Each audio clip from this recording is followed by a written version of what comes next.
how's it going, friends? William K here. So since many of you enjoyed the last video on how to strum an AmpleSound VST, I'm going to make a similar video but with an exercise a bit more difficult. So check it out.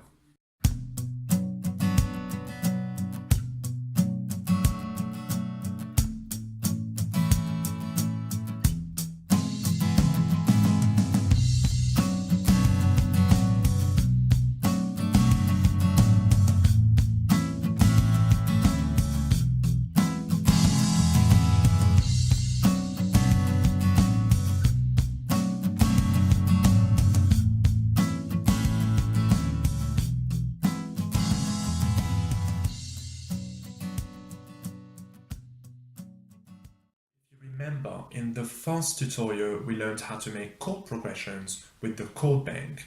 We then learned how to make strum patterns with the strum grid, and then chord switches with the MIDI note editor. So we are going to make all of that today, but we need to take into consideration that one strum pattern can be played in different parts of the song. For example, if you use the same strum pattern for the chorus, for the verse, or an introduction, you won't play it with the same intensity. So this video is about making one strum pattern but programming it for different parts of the song, the chorus and the verse.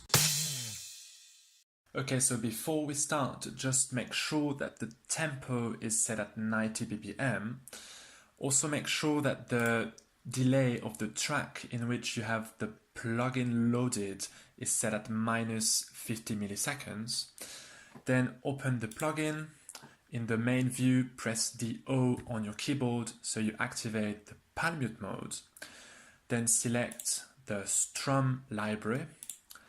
Go to settings, go to sample, okay, and set the start knob, the yellow one, at 0 milliseconds, all right, just like that. Then close that, go to the FX section, go to reverb, deactivate the standard reverb, all right, then go to the strummer view, activate the strum mode, and create a new strum pattern by clicking on that button.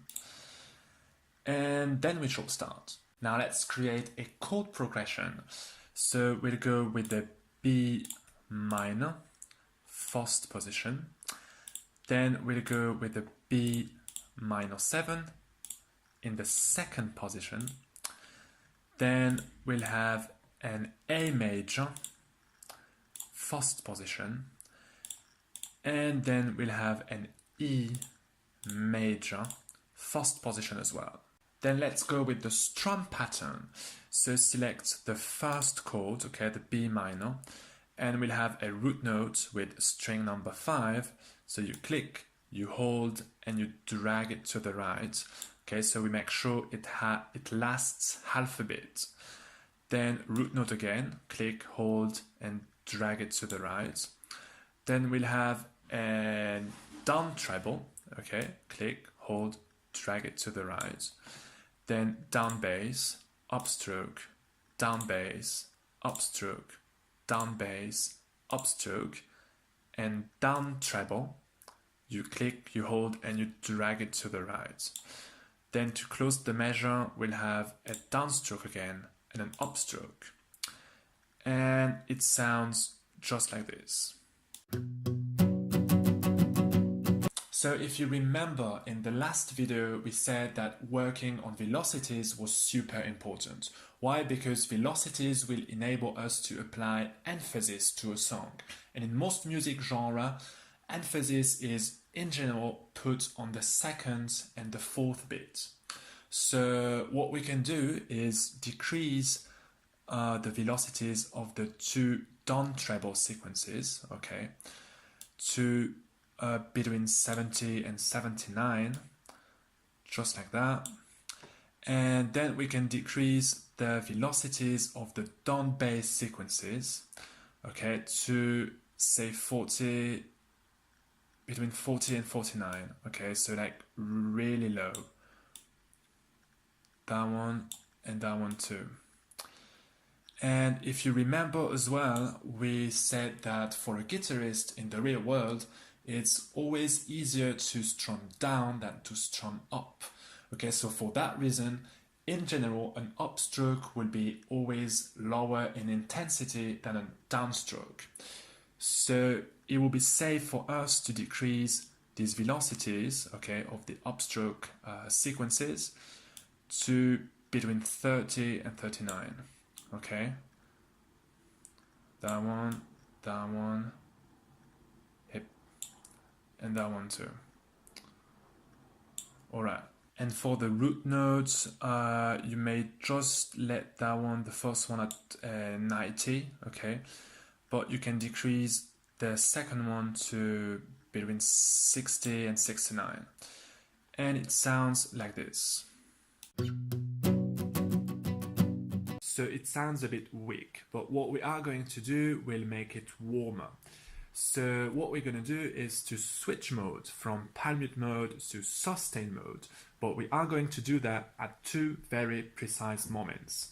First moments will be right here, in anticipation of the third beat, and second moments will be right there, in anticipation of the fourth beat.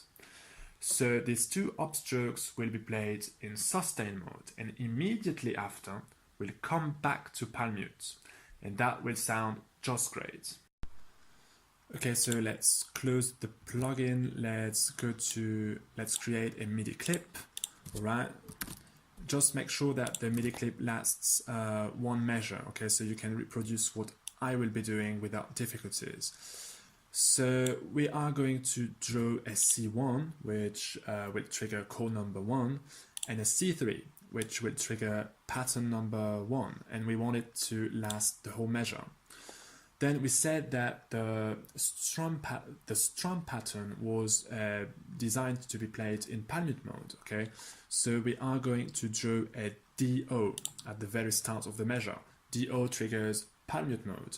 But then in anticipation of the third beat, which is right there, we want to switch to sustain mode, okay, to play just one upstroke and then come back immediately after to palm mute mode. So what we can do is to draw a CO at position 1.2.4, which is there, and immediately after at position 1.3, we can draw a DO. Okay, so CO will trigger sustain mode, okay, the upstroke will be there, and immediately after we come back to palm mute mode. Alright, and we repeat what we just did at the next measure. So CO at position 1.3.4 and DO at position 1.4. So just remember that those mode switches are really heavy on the CPU or the RAM of your computer. Okay, so if you do not have a powerful laptop or a powerful computer, what you can do to help your computer anticipate the mode switches is to extend those MIDI notes, okay, CO and DO, a little bit to the left, okay, so you help your computer to anticipate the switch.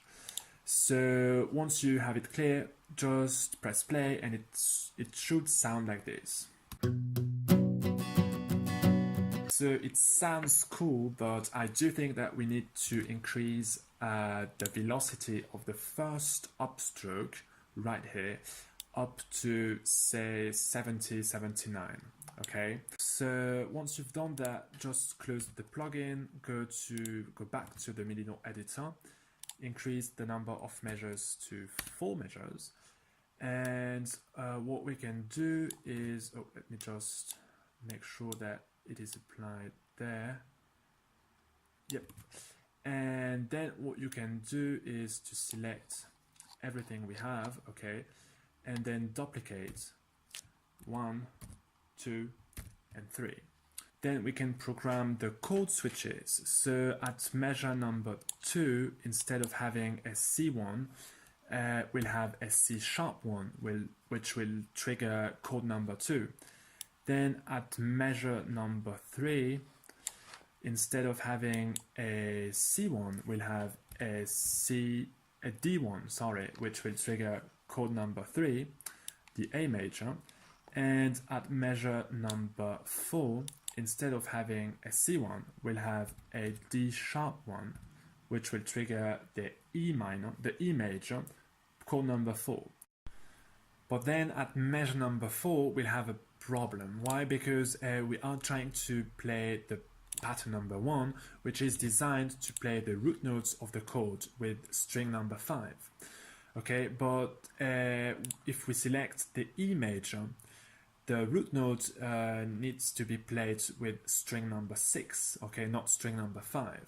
So we need to design another strum sequence. So let's click on 2, let's import everything from sequence number 1, and let's modify the positions of these MIDI notes from here to here. Okay, so with the same velocities, and just erase those MIDI notes by double clicking on them. And since we are here, what we can do is to start increasing the velocities of the MIDI notes to ensure a nice transition from the verse to the chorus. So what we can do is to increase the velocity of all MIDI notes by 20. Okay, so from 90 to 100 there, from 69 to 70, 79 there, from 70, 79 to 80, 89, etc., etc. So you increase the velocities of all MIDI notes by 20, with the exception of this upstroke, okay, which is already played with a high velocity. So once you have this, you close the plugin, you go back to the MIDI note editor, and instead of having a C3 at measure number 4, you'll have a C sharp 3, which will trigger pattern number 2. And then we have the verse. Great, so that is all for the first part of the tutorial. So next video will be about programming the chorus, so just remember to subscribe and see you next time.